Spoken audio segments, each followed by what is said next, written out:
السلام علیکم ورحمۃ اللہ وبرکاتہ۔ آج میں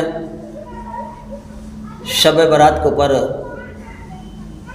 کچھ باتیں کرنا چاہوں گا، کیونکہ آج 24 تاریخ ہے اور کل 25 تاریخ ہے اور 25 تاریخ کو ہی شب برات ہے۔ سب سے پہلے ہمیں شب برات کے بارے میں کچھ چند باتیں جاننی ہوں گی۔ شب برات دو لفظوں سے مل کر ہے، شب برات۔ شب فارسی کا لفظ ہے اور برات عربی کا لفظ ہے، لیکن دونوں لفظوں کو جب ملا کر جو معنی نکلا وہ یہ نکلا کہ یہ معافی کی رات ہے، یہ معافی کی رات ہے۔ اس رات میں ہمیں کیا کرنا ہے؟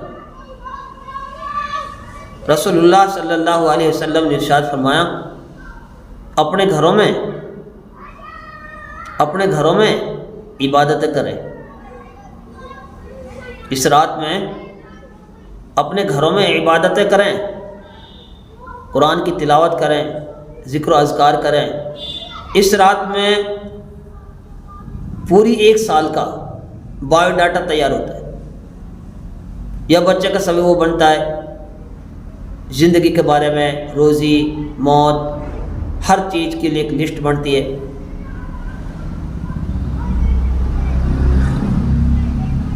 اس میں زیادہ ایسا کچھ نہیں ہے کہ ہم جس طرح ہم نے اس کو بنا دیا، آج پورے ملک کے اندر شب رات کی رات میں پھر لوگ جاگتے ہیں، اکٹھے ہو کر جاگتے ہیں، پھر اکٹھے ہو کر قبرستان بھی جاتے ہیں، پھر پوری رات روڈوں پہ بھی اب تو گھومنے لگے ہیں۔ ایسا کچھ بھی نہیں ہے، صرف یہ کہ آپ اس رات میں عبادت کریں، تنہائی میں جو عبادتیں ہوتی ہیں۔ ایک تو یہ کہ بہت سارے اکٹھے ہو کر ہم کہ چلو ہم نے آج اس کے صلاۃ تسبیح کی نماز بھی ہم نے پڑھ لی، مل جل کے پڑھ لی، لیکن ایک وہ جو عبادت تنہائی میں ہوگی، جو عبادت تنہائی میں ہوتی ہے وہ قیمتی ہوتی ہے۔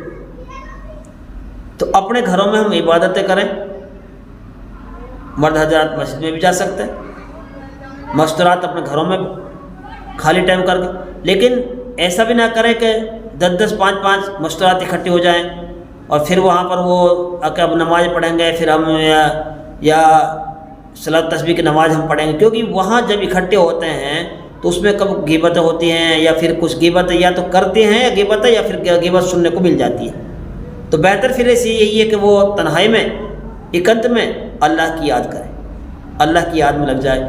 جو قرآن شریف پڑھے ہوئے ہیں تو قرآن شریف میں وقت گزاریں، جو قرآن شریف پڑھے ہوئے نہیں ہیں تو وہ تسبیحات میں وقت گزاریں، اور پوری رات کو عبادت میں گزاریں۔ مرد حضرات کے لیے تو یہ بھی ہے کہ ایک مرتبہ ثابت ہے رسول اللہ صلی اللہ علیہ وسلم سے کہ وہ بقی قبرستان میں گئے۔ حضرت عائشہ نے دیکھا کہ بستر پر آپ صلی اللہ علیہ وسلم نہیں ہے، پوچھا کہ کہاں، تو قبرستان میں، بقی قبرستان میں گئے ہوئے تھے۔ تو ہم ان کے لیے بھی دعائیں کریں، اگر ہم موقع ملے تو ضرور ہم وہاں قبرستان بھی چلے جائیں، ان کے لیے دعا ایصال ثواب بھی، حالانکہ ایصال ثواب گھر سے بھی ہو جاتا ہے، لیکن اگر آپ جانا چاہتے ہیں تو جا بھی سکتے ہو وہاں پر قبرستان میں جا کر اس کے لیے ایصال ثواب بھی ہم کر سکتے ہیں ان کے لیے، کیونکہ ہمارا ان پر حق بھی ہے کہ وہ جو انسان دنیا سے مر جاتا ہے اس کے اعمال ختم ہو جاتے ہیں، جو زندہ رہتا ہے وہ بھی اعمال کے اعتبار سے مالدار ہوتا ہے۔ تو ہم سب ابھی مالدار ہیں، ان کے اعمال وہاں ختم ہو گئے، اب جو ہمارے رشتہ دار، بہن بھائی، ماں باپ جو بھی دنیا جا چکے ہیں، تو ان کے لیے ہم کم سے کم ایصال ثواب ان کے لیے ضرور پہنچائیں۔ تو ہمیں پوری رات کو ایسے گزارنا ہے کہ ہمیں اللہ کی عبادت کرنی ہے، تنہائی میں اپنے گھروں میں کرنی ہے، اور قرآن کی تلاوت، تسبیحات، ذکر و اذکار میں وقت گزارنا ہے، کسی کی غیبت نہیں کرنی۔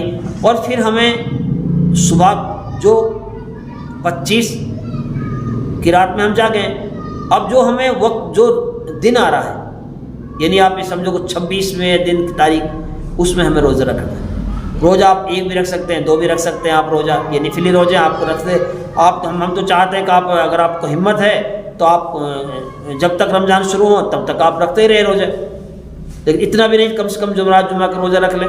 یہ نفلی روزے ہیں، آپ رکھ رہے ہیں تو بہت اچھی بات، ثواب مل رہا ہے آپ کو، بہت بڑا ثواب ملے گا آپ کو، لیکن اگر جو نہیں رکھ رہا ہے وہ گنہگار بھی نہیں ہے کہ اس نے نہیں رکھا، میں نے روزہ رکھ لیا، اس نے نہیں رکھا تو یہ گنہگار، ایسا کچھ بھی نہیں ہے۔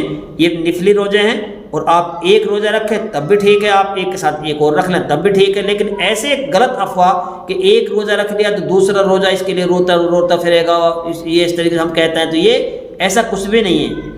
آپ 1 رکھ لیں، 2 رکھ لیں، 3 رکھ لیں، 4 جتنا آپ رکھ سکتے ہیں آپ رکھ لیں روزہ۔ اس کے بعد میں شام کے وقت میں ابھی جو کیا تھا کہ ہم ایک شب برات کو ہم نے حلوہ سے جوڑ دیا کہ ہم حلوہ پکاتے ہیں، خاص ہم نے کر لیا۔ دیکھو کسی چیز کے لیے خاص کر دینا اسی کو بدعت کہا جاتا ہے۔ اگر آپ نے یہ سوچا کہ ہم نے حلوہ نہیں پکائیں گے تو پھر ہماری شب برات بھی نہیں بنے گی، تو یہ تو ایک بدعت ہو جائے گا، ایک گناہ ہو جائے گا۔ نہیں، ایسا کچھ بھی نہیں ہے۔ آپ اگر حلوہ بچوں کا من حلوہ کے لیے کرتا ہے تو حلوہ کر دیجئے، بریانی کے لیے کرتا ہے تو بریانی پکا دیجئے، کسی اور چیز کے لیے من کر رہا ہے تو وہ پکا دیجئے۔ کوئی کھانے کی کوئی بھی قید نہیں ہے۔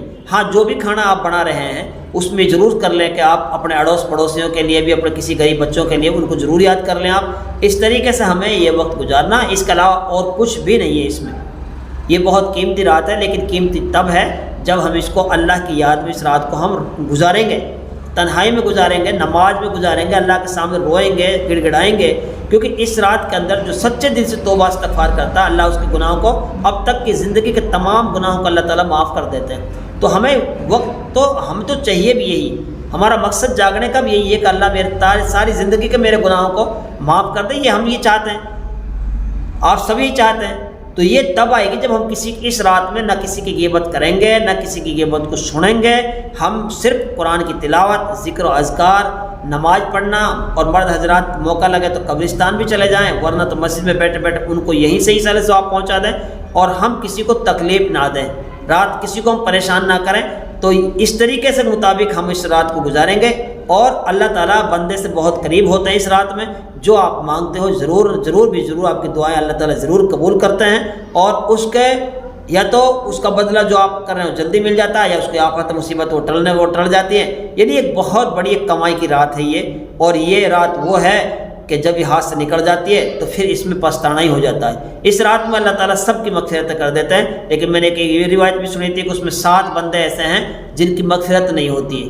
ایک تو جو شرک کرتا ہے اس کی بخشش نہیں ہے۔ ایک ماں باپ کو ستانے والا، جو ماں باپ کو پریشان کرتا ہے، ماں باپ کو ستاتا ہے، اس کے بھی اس رات میں بخشش نہیں ہوتی ہے۔ ایک وہ شراب پینے والا، اگر وہ ان تمام 7 چیزوں سے، یعنی وہ اگر توبہ کر لیتا ہے پھر اس رات میں جاگتا ہے تو اللہ تعالیٰ اس کے بھی گناہ معاف کر دیتا ہے۔ لیکن اگر وہ معافی چاہے گا تب نا، اگر وہ ان گناہوں کو اگر سوچے گا میں چھوڑ دوں، میں اس گناہ کو میں نہیں کروں گا، اور آج سے اللہ کے سامنے گڑ گڑائے روئے، تو اللہ تعالیٰ اس کے گناہوں کو معاف کر دیں گے۔ اللہ تعالیٰ تو بہت بڑے غفور رحیم ہے۔ اس لیے ہم سب کو اس رات کی قدر کرنی ہے، اور اس رات میں زیادہ سے زیادہ قرآن کی تلاوت کرنی ہے، ذکر و اذکار کرنا، تسبیحات پڑھنی ہے، بس کسی کی غیبت نہ سننی ہے اور نہ کرنی ہے۔ کہ اگر کسی سے اپنے سے فائدہ پہنچانا کسی کو، نہ کہ کوئی نقصان نہیں پہنچانا آپ کسی کو۔ اگر آپ نقصان پہنچاؤ گے، کسی کی غیبت کرو گے یا غیبت سنو گے، تو پھر پوری رات جاگنے کا کوئی فائدہ نہیں ہے۔ اس لیے آپ اس رات کو غنیمت سمجھیں، اور صلاۃ التسبیح کی نماز ضرور پڑھیں ہم، اس لیے کہ اس کے بارے میں بہت ساری فضیلتیں ہیں۔ اللہ تعالی ہم سب